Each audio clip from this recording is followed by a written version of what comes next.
Los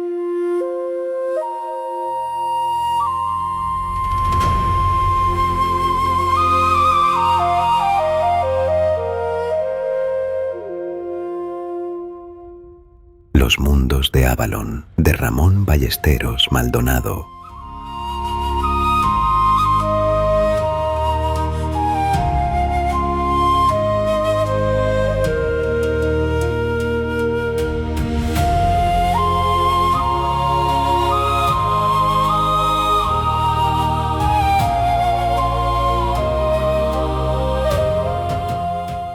Hola a todos, criaturas de la noche. Bienvenidos, una vez más, a los mundos de Avalon. La oscuridad vuelve a abrir sus puertas. Nuevos relatos aguardan al otro lado del velo. Historias olvidadas, lugares imposibles, voces perdidas entre las sombras y secretos que jamás debieron ser encontrados. Durante esta nueva travesía, caminaremos juntos por senderos donde la realidad se quiebra, donde lo desconocido susurra en silencio y donde cada historia es una puerta hacia otro mundo.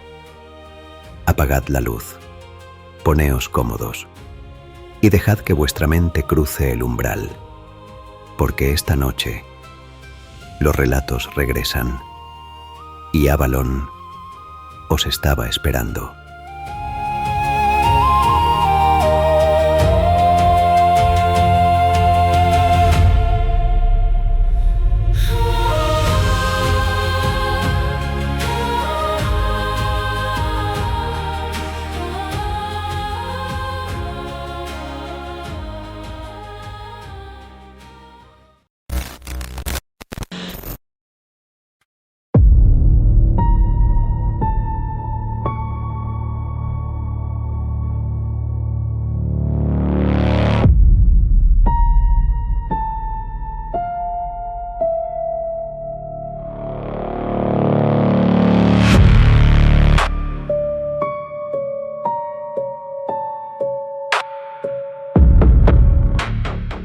Backrooms, de Avalon de Kelmon.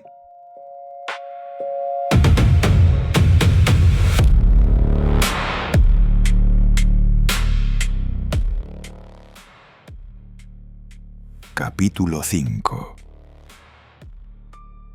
Bajo el sol inmóvil.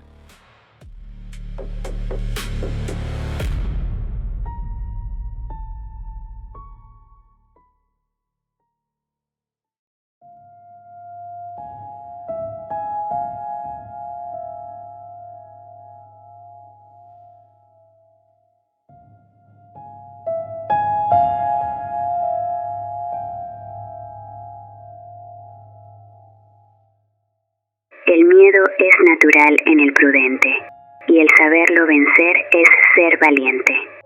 Alonso de Ercilla y Zúñiga, 1533 a 1594, escritor español.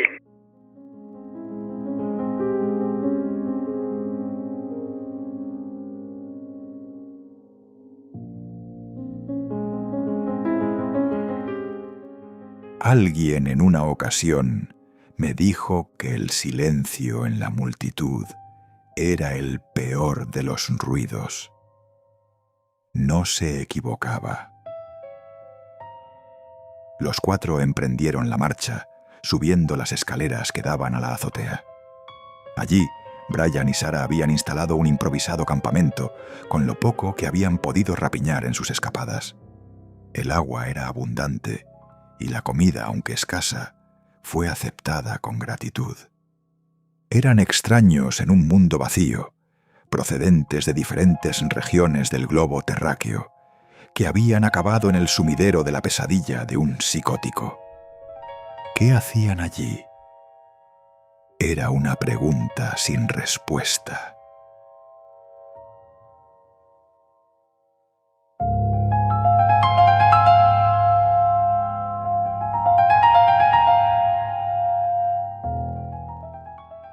Poco importaba lo que supieran, creyeran o maldijeran al mismo cielo o a algún diablo burlón. La cuestión era que debían cooperar para sobrevivir. No sé cuánto tiempo llevamos juntos. Aquí el sol nunca se pone, dijo Brian. Había sido el primero en llegar, o al menos el único superviviente antes de ellos. Tenía el rostro demacrado por el sufrimiento, y aunque la higiene era pasable gracias a una cañería que emanaba agua con regularidad, su estado físico era deplorable. Las criaturas que deambulan suelen ser lentas, pero la que derrotasteis era diferente, añadió Sarah, posando una mano sobre el brazo de Brian. Podía atravesar paredes y ascender por el techo hasta los niveles superiores. Si no hubiera sido por vosotros,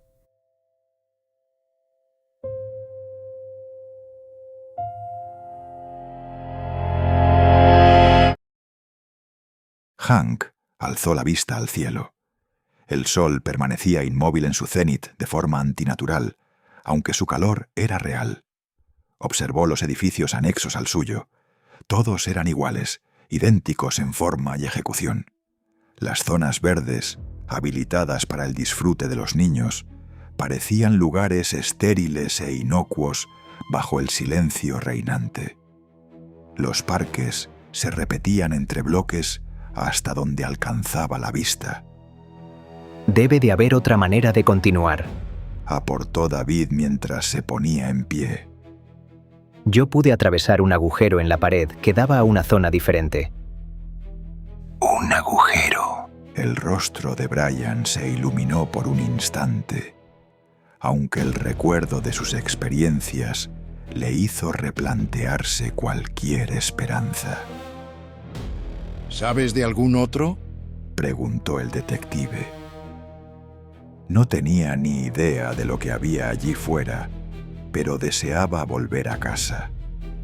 Sarah miró un instante a Brian, acariciando el rostro del joven. Luego se puso en pie y, caminando hasta el borde del terrado, señaló con su grácil mano una de las esquinas del tercer edificio. Allí, en el 7º piso, existe uno de esos orificios. No tuvimos el valor de atravesarlo y... Dios mío. La muchacha se llevó las manos a la boca.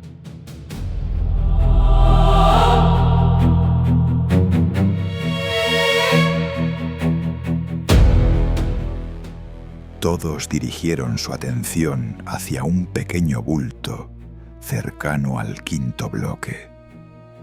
En el interior de una de las ventanas distinguieron una figura oscura. Por su estatura, debía medir más de 2 metros. Únicamente era visible la mitad de la cabeza, que tapaba el margen superior de la ventana. No obstante, habrían jurado que aquella cosa los estaba observando. El resto del cuerpo era delgado y mostraba unos brazos que se perdían por debajo del marco.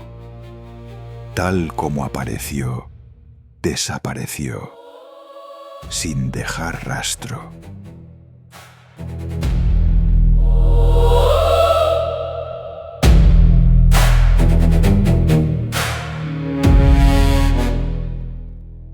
Se quedaron inmóviles, absortos por lo vivido. Hank comprobó la munición de su revólver. 4 balas.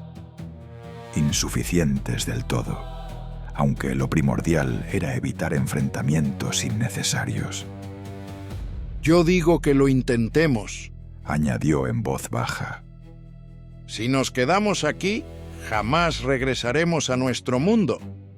No sabemos qué mal nos acecha en esos interminables pasillos, replicó Brian, recuperando la compostura. Estoy con el detective, añadió David. Total, moriremos igualmente de hambre. De acuerdo, pero si queréis nuestra ayuda debéis hacernos caso e ir por donde digamos, aportó Sarah. Recogieron lo poco de valor que había en el campamento, que distaba mucho de ser suficiente, y emprendieron el camino con la esperanza de hallar algún medio para regresar. Sin embargo, los acompañaba la desagradable sensación de estar siendo vigilados en todo momento.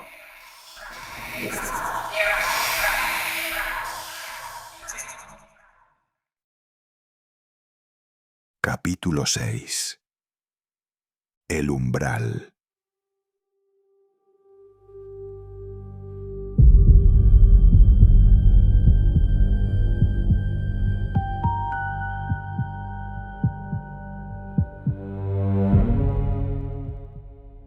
Prometieron que los sueños pueden hacerse realidad, pero olvidaron mencionar que las pesadillas también son sueños. Oscar Wilde.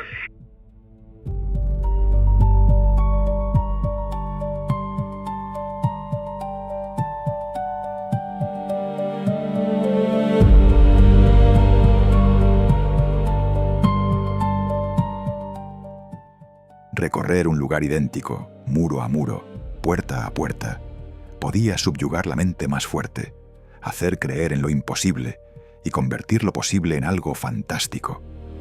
Al menos así se sentían al atravesar aquellos pasillos desprovistos de vida, aunque deseaban con todo su corazón ser los únicos habitantes del edificio.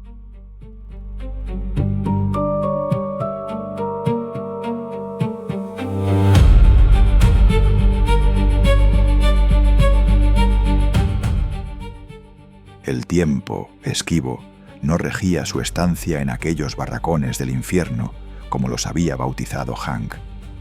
David, sin embargo, impregnado por un anglicismo acorde con el resto, había decidido llamar a aquel lugar The Backrooms. La traducción no era exacta, como tampoco lo era la lógica de aquel sitio. ¿Quién lo construyó? ¿Por qué? ¿Con qué propósito? Era real, de eso no cabía duda. Sin embargo, la propia percepción humana cambia dependiendo del observador. Aún así, las paredes podían tocarse, el agua podía beberse y la comida salía de algún sitio.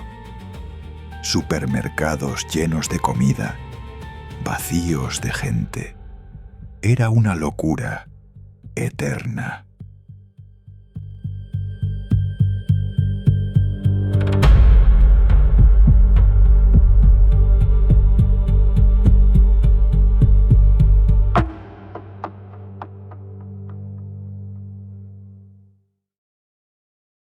Tal como había dicho Sarah, subieron al 7º piso en busca de la extraña anomalía, para poder, si la teoría de Hank era correcta, pasar a otro estadio de aquel submundo.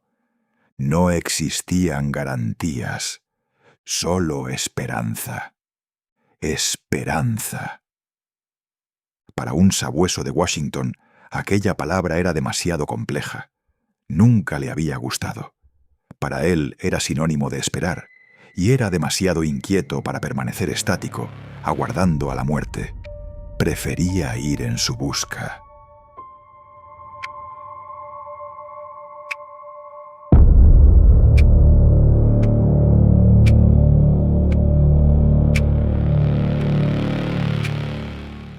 El silencio era absoluto, únicamente interrumpido por sus pisadas amortiguadas por la moqueta. De vez en cuando, Brian, que marchaba en cabeza, se detenía en mitad del pasillo, creyendo oír algún sonido o percibir una sombra asomando desde una esquina. Desde su último encuentro con el ente, una extraña sensación de intranquilidad los embargaba, como si unos ojos invisibles los observaran desde algún rincón de aquel laberinto. Ninguno de ellos habría podido decir con exactitud cuánto tardaron en llegar hasta el agujero, pues el tiempo era esquivo y traicionero. Además, no disponían de ninguna forma de medirlo.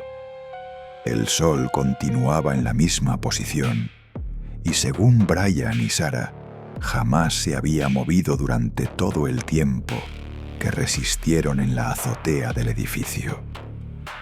Nada.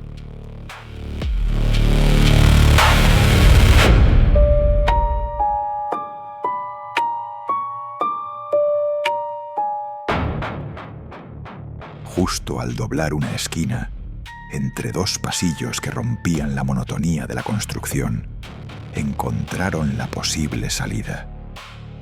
Fue entonces cuando un miedo primario llegó a dominarlos, amenazando con paralizar sus músculos e impedir cualquier movimiento. Hank comprobó que no era el único afectado. Todos luchaban contra el instinto más básico de supervivencia. Sin embargo, aquel lugar estaba fuera de toda lógica y tal vez, aceptando lo imposible, podrían regresar a casa atravesando aquel tenebroso umbral.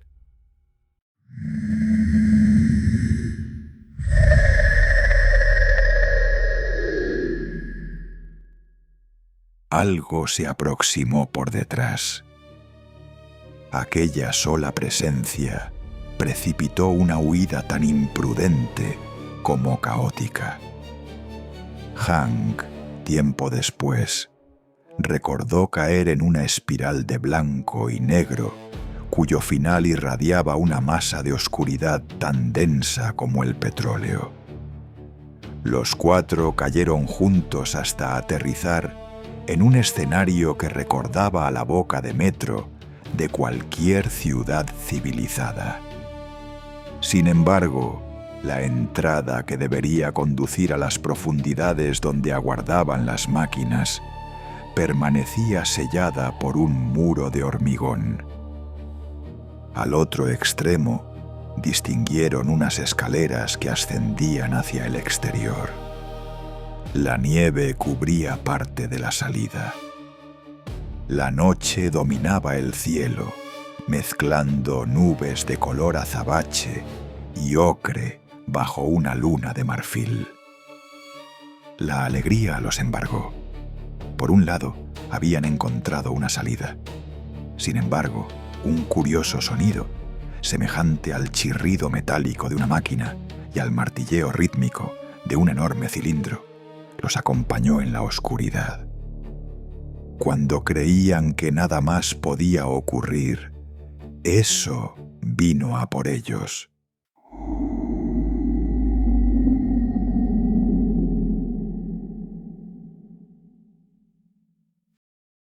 Continuará. Y así, viajeros, las brumas comienzan a cerrarse una vez más sobre los caminos de Avalon. Pero recordad algo, ningún mundo desaparece mientras sigas soñando. Hoy hemos cruzado sombras, secretos y luces antiguas. Y aunque esta historia se detenga aquí, los ecos de Avalon siguen vivos, esperando en cada rincón del siguiente capítulo. Suscríbete para seguir explorando los mundos de Avalon. Sígueme para no perderte las próximas aventuras. Y sobre todo, comparte este viaje con otros buscadores de la fantasía e ilusión, porque los mundos no se descubren solos, se caminan juntos. Hasta la próxima travesía, y que los vientos de Avalon guíen siempre vuestro camino. Buenas noches, criaturas de la noche. Te observa.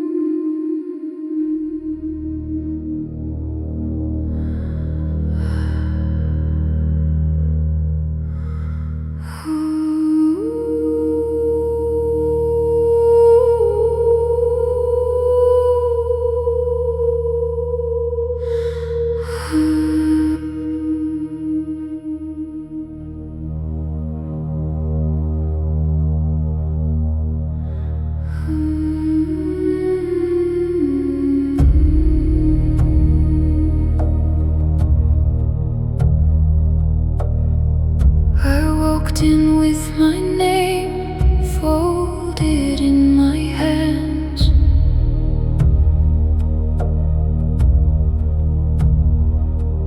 The doors knew my bones before I crossed the sand.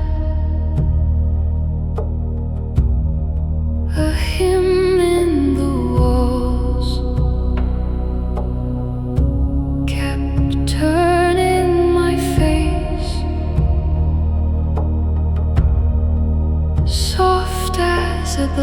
sing, sharp as a blade.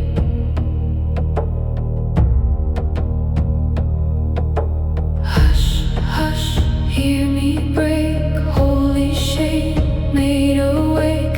Hands in the ash, eyes in the gold. Something is calling from under the